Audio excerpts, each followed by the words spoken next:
Changing the oil on my mini skid with a 739cc engine in it. This one is the Cordywell model. Cardywell. And I've upgraded the filter to the Wix filter, slightly larger capacity.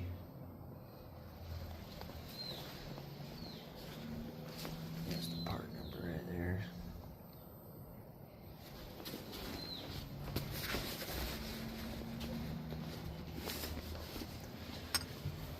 You can see in comparison, quite a bit bigger, exact same diameter on the gasket, and everything though fits perfect. You can see I've heat wrapped my exhaust.